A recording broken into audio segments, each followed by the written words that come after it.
एक छोटे से गांव के किनारे टूटी हुई मिट्टी की झोपड़ी में दो भाई बहन रहते थे, जिनका नाम अमन और छोटी बहन गीता था। उनके माँ बाप अब इस दुनिया में नहीं थे और बचपन से ही उन्होंने समझ लिया था कि रोने से पेट नहीं भरता और शिकायत करने से जिंदगी आसान नहीं होती। अमन मुश्किल से 16 साल का था, लेकिन उसकी आंखों में एक जिम्मेदार आदमी की थकान भी थी और हिम्मत भी। गीता अभी 10 साल की थी, पर उसकी मुस्कान ऐसी थी जैसे दुनिया की सारी रोशनी उसी के भीतर छिपी हो।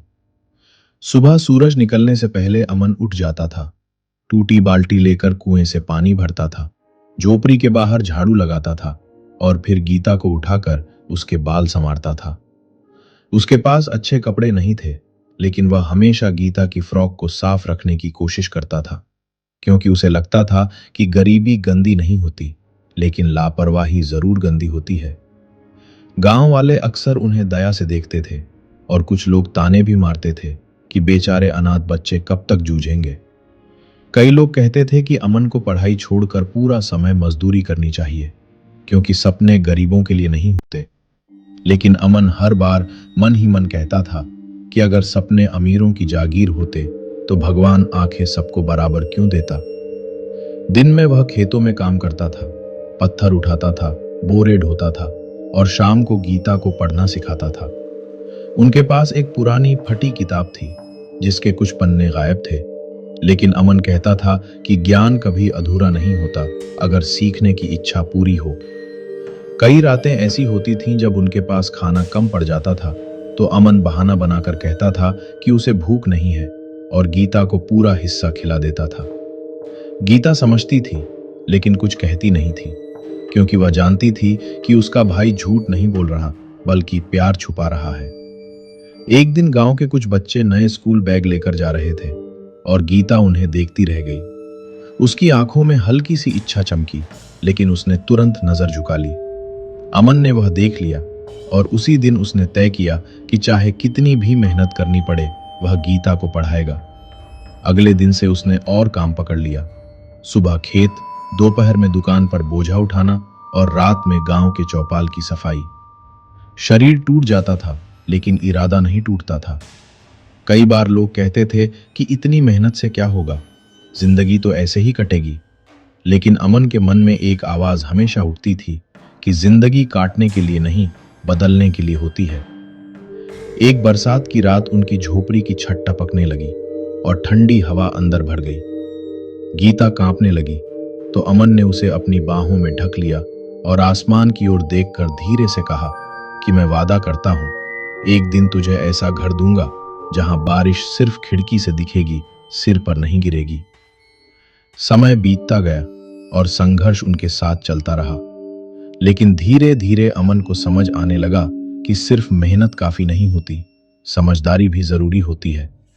उसने लोगों को काम करते हुए ध्यान से देखना शुरू किया, कैसे सौदा होता है, कैसे लोग कम मेहनत में ज्यादा कमाते हैं, कैसे हुनर इंसान को मजदूर से मालिक बना देता है। उसने खाली समय में चीजें सीखनी शुरू की, लकड़ी का काम, मरम्मत का काम, हिसाब लिखना। जो भी मौका मिला उसने सीख लिया। कुछ सालों में वह सिर्फ मजदूर नहीं रहा, बल्कि लोगों का भरोसेमंद कामगार बन गया। उसकी ईमानदारी की चर्चा होने लगी। गीता अब स्कूल जाने लगी थी और हर दिन नई बातें सीख कर आती थी। वह अपने भाई को पढ़कर सुनाती थी और अमन गर्व से मुस्कुराता था, जैसे कोई राजा अपनी सबसे कीमती दौलत देख रहा हो। एक दिन शहर से आए एक व्यापारी ने अमन का काम देखा और उसकी लगन से प्रभावित होकर उसे शहर में काम का मौका दिया। फैसला मुश्किल था, क्योंकि गांव छोड़ना डरावना था, लेकिन सपनों के लिए कभी कभी डर से आगे बढ़ना पड़ता है। अमन गीता को साथ लेकर शहर चला गया। शुरुआत बहुत कठिन थी, छोटा कमरा, लंबा काम, अनजान लोग, लेकिन यहां मेहनत की कीमत मिलती थी। अमन ने दिन रात काम किया, नया सीखा, गलतियां की, फिर सीखा। धीरे धीरे उसकी आमदनी बढ़ी। उसने बचत शुरू की, गीता की पढ़ाई अच्छे स्कूल में करवाई। सालों की मेहनत रंग लाने लगी। उसने छोटा सा अपना काम शुरू किया, फिर वह बढ़ा, फिर और बढ़ा। समय के साथ वह सफल हो गया, लेकिन उसके चेहरे पर वही सादगी रही जो उस झोपड़ी में थी। कई साल बाद जब वह अपनी बहन के साथ गांव लौटा तो लोग पहचान कर हैरान रह गए। वही अनाथ भाई बहन अब आत्मविश्वास से भरे खड़े थे। लेकिन अमन ने किसी को नीचा नहीं दिखाया। उसने सबसे पहले अपनी पुरानी झोपड़ी की जगह पक्का घर बनवाया, फिर गांव के बच्चों के लिए पढ़ने की जगह बनवाया ताकि कोई बच्चा सिर्फ गरीबी की वजह से सीखने से वंचित न रहे। जब लोगों ने पूछा कि उसने इतना सब कैसे किया, तो वो बस मुस्कुरा कर कहता था कि जब इंसान के पास कोई सहारा नहीं होता तब वो खुद अपना सहारा बनना सीख जाता है। रात को वो आंगन में बैठा आसमान देख रहा था और गीता उसके पास बैठी थी। गीता ने पूछा कि भैया, क्या तुम्हें कभी डर नहीं लगा था? अमन ने धीरे से कहा कि डर तो हर दिन लगा, लेकिन मैंने डर को रास्ता रोकने नहीं दिया। मैंने उसे याद दिलाने दिया कि मुझे रुकना नहीं है। फिर उसने गीता से कहा कि जिंदगी ने हमें सब कुछ देर से दिया, लेकिन एक चीज बहुत जल्दी दे दी, और वो थी हिम्मत। और जिसने हिम्मत पकड़ ली उसे कोई हालात नहीं हरा सकते। उनकी कहानी बस अमीरी की नहीं थी, बल्कि उस विश्वास की थी कि इंसान अकेला हो सकता है लेकिन असहाय नहीं, टूट सकता है लेकिन खत्म नहीं।